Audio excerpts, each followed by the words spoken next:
Ladies and gentlemen, welcome to Mental Note, where I talk about things I like, dislike, and everything alike. Your host is anonymous, but hey, I try my best to be fun to listen to.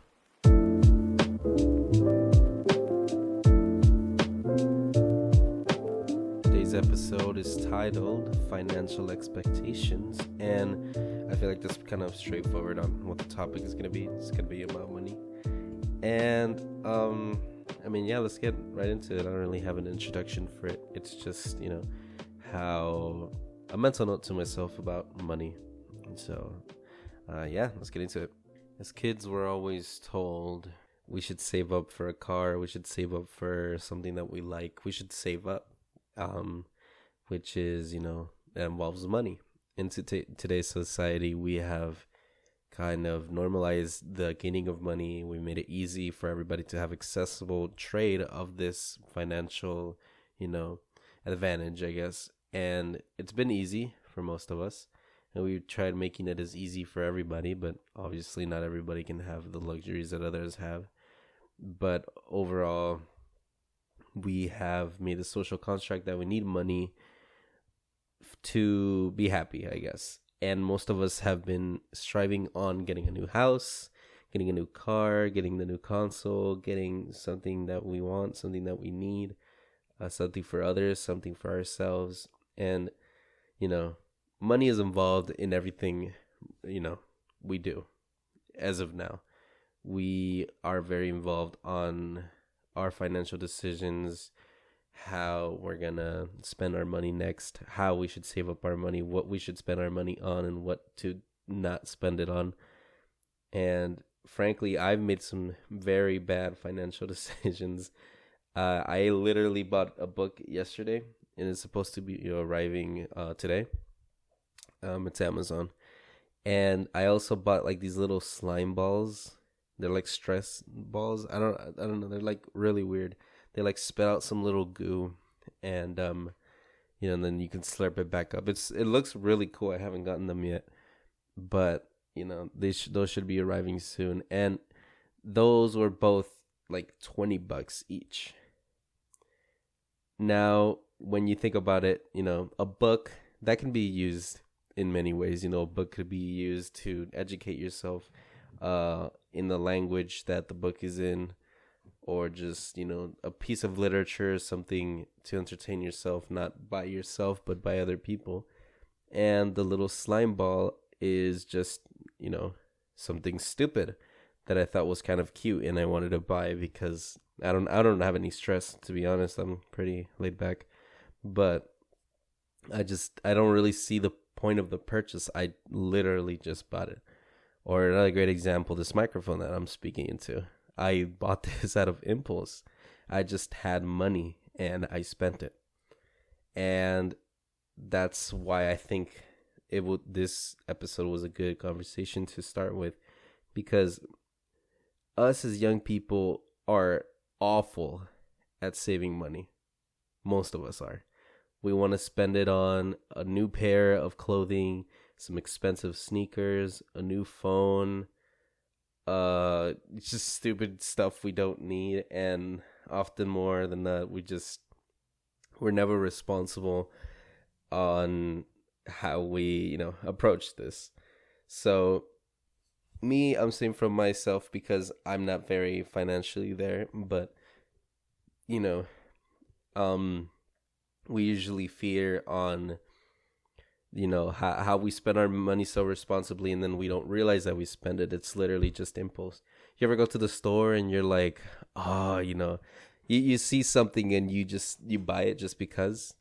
That is financial impulse. Of course, there's going to be some pleasure into it or some reasoning to buy it, but most often it's just stupid things that we don't need.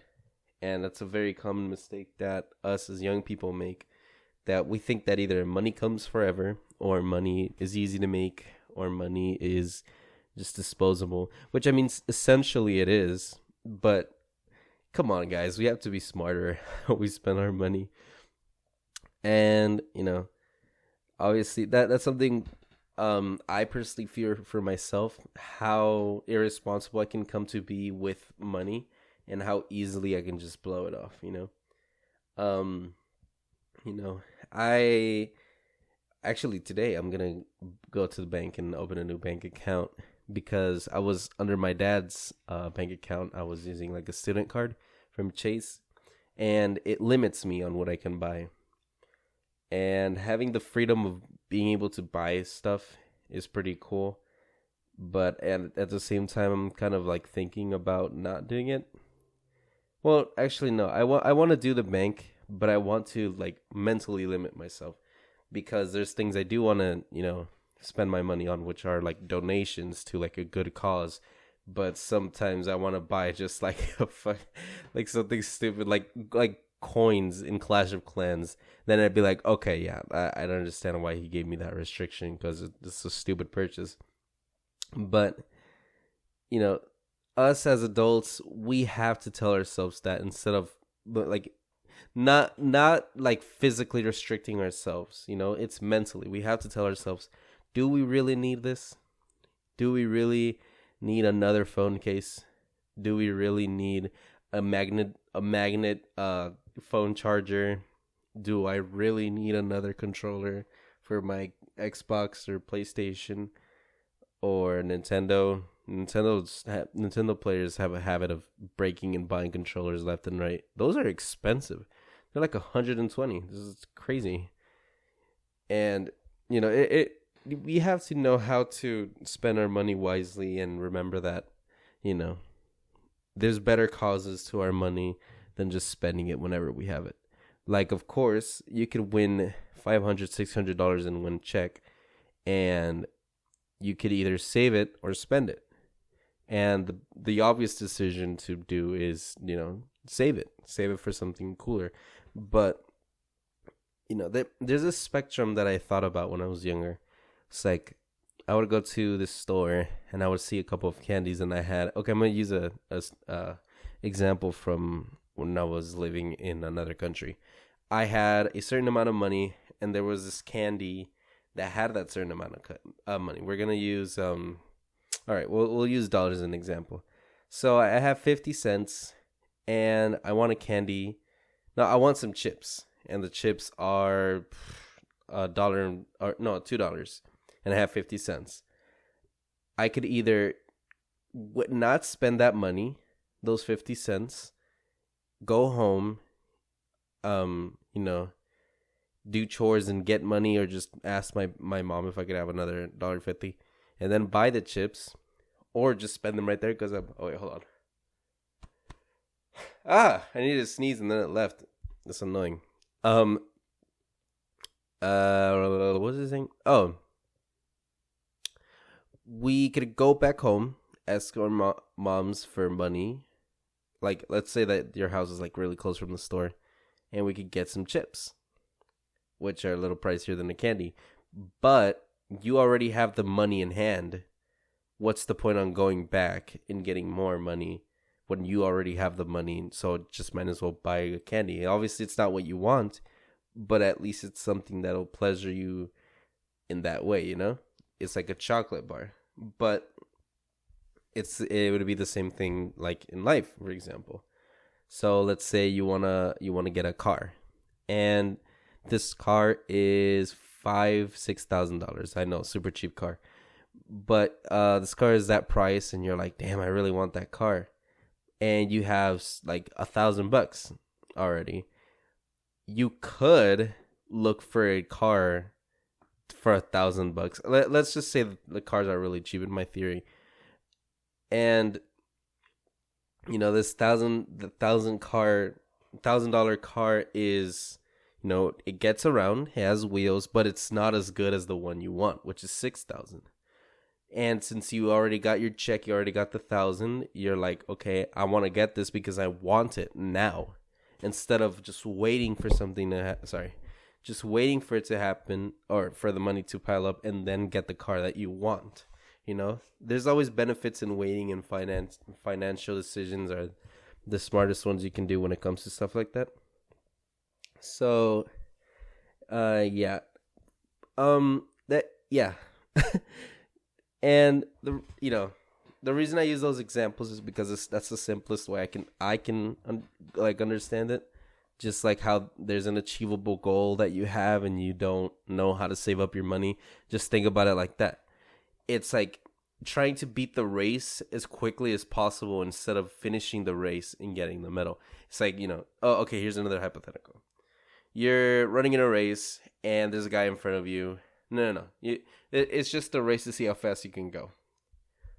They give you the option that if you just don't want to finish the race, they could just give you some half-assed medal and you're good to go.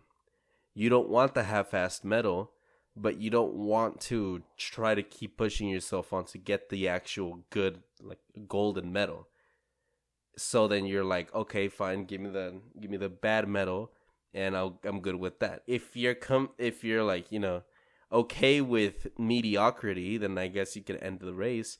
But for those of us who want to try to get the best thing possible, we're gonna wait and we're gonna keep running. We're gonna keep on trying to get to that point, and then we get the actual medal, which is the good car, which is the chips, and it's all about knowing how to manage your time and your money, and being smart with that is always important. That also advice that you can get some advice from your peers as well, like completely shift from examples. Peers as like adults, parents, you can ask them about like, bank account ideas or, best things to get as of right now for the future, so it can benefit us, in the future. And then they can give you advice and stuff, and that can be really important. It's like getting advice from people that already know stuff that you don't know can be really important, because they can give you advice on things they've lived already and things that you're curious about. Asking questions is always like kind of like an obvious thing to do, because asking questions to people that already know their stuff is, crucial to how you'll grow as a person when it comes to money. And, you're always given expectations that you should already know how to save up money, or you should already know how to do this and that. But the fact of the matter is that most of the time we don't get introduced to these methods unless we take in some classes in high school or whatever. But, often more than not, it's just like, oh yeah, children have it easiest because they can just look it up in their phone, and, the internet is such a great access. Sure, it can help us out a lot, but we're still in a living space where adults are old-fashioned, and the old-fashioned way is kind of bumpy because they're like, you already should know how to use the internet or whatever. But, the real life is still a thing, and sometimes the real life doesn't happen in the internet. The internet will give you advice as best as it can, sure, but sometimes life is very separate from the internet. And a lot of adults that think is like, oh yeah, kids have it super easily now, is just ignorant, considering how, we're still children. Sure, we have internet, but we don't have the experience that you guys have. So it's best to get advice from people who have lived through this, instead of a little machine that has a connection to World Wide Web of people who may or may not have good answers. I mean, obviously, if your parents give you bad answers, or your peers give you bad answers, you can just look it up, sure. And I agree, we do have advantages that they didn't have, but I don't know how to do taxes. I don't know how to do taxes at all. They never taught me that. And the internet, even if I looked it up, it wouldn't feel as informative as it would from someone who does know, Like, my dad is really good at math. He's like a math freak. And so is my grandma and everybody in them. And my mom's side, they're not very intelligent when it comes to, money, I guess. And I don't really mean to put them under the bus, but they're not very, intelligent financially. But, when I do try to ask them about, taxes and stuff like that, most of them don't have a like straightforward answer because they either have no idea how to do it, or they just pay someone else for them. They pay someone else to do it for them. And my dad and my grandma and most of my dad's family is like, you know, they know how to do their taxes because they are educated or whatever. And I'd rather get answers from my dad's side than my mom's side. And I'm gonna be honest, I don't know how I brought that up, and I don't know what I was gonna go with that.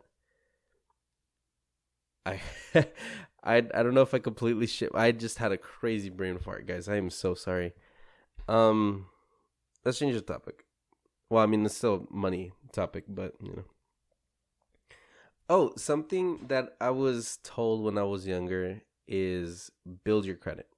Well, not younger. I wasn't like in middle school, and they weren't telling me to like build my credit. But like, you know, my senior year, they were like, you should start getting a credit card so you can start building your credit, and you can start, you know, getting stuff so you can in the future get like have good credit so you can buy stuff.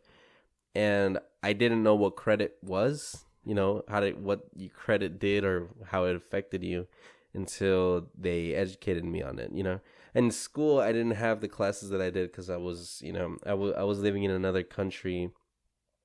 I was living in another country, and they didn't have those classes, you know, how to build your credit because they didn't have credit over there, and in the United States they did. So when I was trying to figure out what credit was, I had a hard time, and you know, you, some people have more advantages financially than others, or you know, because they know more stuff than others. But there's also the whole thing where, you know, financial expectations go from being a young adult to being an adult, and you already know everything. That's the expectation they're given as from a teenager to an adult, which I think is honestly very, very, very bad, considering how reckless young people can be with their money, and using myself as an example. And it's kind of bad to say like every student can, not every student, sorry, that every young person should know immediately how to do it, because most of the time we're not taught, you know. We're usually told go figure it out on your own or go do all this stuff. So it can be hard to do that. And the best thing I can say would be, you know, ask someone about financial help. You know, maybe not someone that is, you know, you're fond with or whatever, or especially people who are trying to like manipulate the system, because those are usually the ones who don't make it out alive, and they are the stupidest ones. Because, well, not the stupidest ones, sorry, that's rude for me to say, but I have this classmate who said he wasn't going to college because he found a way to make easy money without going to college and stuff like that. And you know, right now he's kind of struggling financially, and I think that kind of, you know, tells me everything I have to know, because, you know, I don't know what, I think he went like into like a realtor or something. I don't know. He told me something, it had to do like something about houses. And sure, it makes money, but it doesn't make stable and efficient money as other things do, which college can provide, I guess. But, you know, try to get financial education from people who know. Usually mathematicians are like really good when it comes to, you know, spending money, because there's a lot of, you know, smart. Most of the mathematicians or people like math teachers or people that like math are the ones that know about numbers, which, you know, money is involved. And they're usually very clever on how to approach things. You know, I can't really give an example on a mathematician that knows. Actually, no, I can. My dad, he's not like a mathematician, but he is really good at math, and he gives me financial, you know, things. Where it's like having a bunch of credit cards, there's no point to it because, you know, da da da da da. Or building up your credit or getting separate bank accounts is kind of dumb. Or, you know, just like trying to find the easy way out most of the time doesn't work well, and it usually backfires. And, you know, they give me advice about that. So I guess the way I can just say this is like, oh shit, sorry. Money is only well spent when you know how to spend it correctly. You'll know how to do it. Obviously, you can take advice from anybody. You can ask how something is done. You can ask the best option for everything, and they'll usually answer to the best of their ability. But in the end, it's how you will spend that money, how you will save that money, how you will use that money. Also, there's nothing wrong with like borrowing. I know that's a problem too with people that's like they're trying to borrow money from banks, from people. There's nothing wrong with that, you know? Obviously, you don't want to borrow a money that you can't pay back soon, but you want to try to, you know, be smart with it. You know, bank loans or student loans, you don't want to pull out a crazy amount. You want to pull out a realistic amount that you can pay back and you can, you know, assist yourself with. So, yeah, in the end, we have to be very smart. We have to look into the thin lines and not just take anybody's word for it because, you know, sometimes people are wrong or sometimes people are right. It's a gamble, but you have to be sure that they're either wrong or right. And you have to be confident if they're wrong or right. And the best thing for you to do is to investigate. That's something as adults that we should start doing is asking questions, figuring stuff out because we don't have our parents tell us or remind us about stuff. And it's our responsibility now. We're responsible adults with a perpetuous amount of money. And if you're not an adult with perpetuous amount of money and you're just kind of like getting money from your parents, cool. Honestly, really cool of you. But, you know, obviously there's still responsibilities that we must accommodate to, you know, knowing how to save, knowing how to use it, knowing what to use it on, knowing how much to use it, and etc. But yeah, anyways, just be smart with your money. And yeah, so the mental note to conclude, the mental note is you choose how your money is spent, whether it's well or recklessly. Understand the difference between pleasures and responsibilities, and you'll know the best chance on how you get stuff. And I like that, you know, because, you know, you have to understand between pleasures and responsibilities because, you know, a responsibility would be paying your water bill, your internet, your phone bill, your just like responsible stuff, you know, your rent, your food, your memberships, that's responsibility. And pleasures would be, you know, things that you don't need or don't want. You just buy them because you think you need them or want them. But often not, it's just not true. You know, like people buying like expensive jewelry or stuff. That's a pleasure. It's not a thing you really need. And, you know, try to be smart. Try to be smart with the things you do because sometimes in the long run, it'll come in handy when you do have an extra $1,000 or $2,000 in your pocket for you to spend rather than just $100 because you were being stupid with your money. Also, you know, don't spend it on stupid shit. I feel like that's just kind of a given. But that's all I had to say. I should have ended at the mental note, but you know, I just wanted to elongate it a little bit. Thank you guys for listening. This is the first episode called Financial Expectations, and hopefully you guys like this podcast a little more.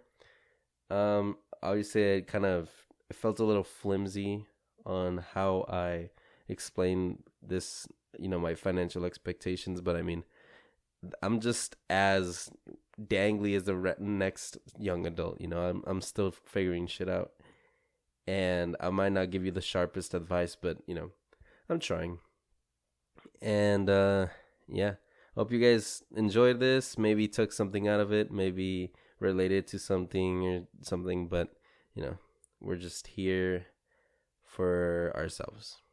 And this has been the Anonymous Speaker, and I hope you guys have a wonderful day. This has been Mental Note of a Young Adult. Wait, no, what did I say last time? Hope you guys enjoyed this Mental Note of a Young Adult.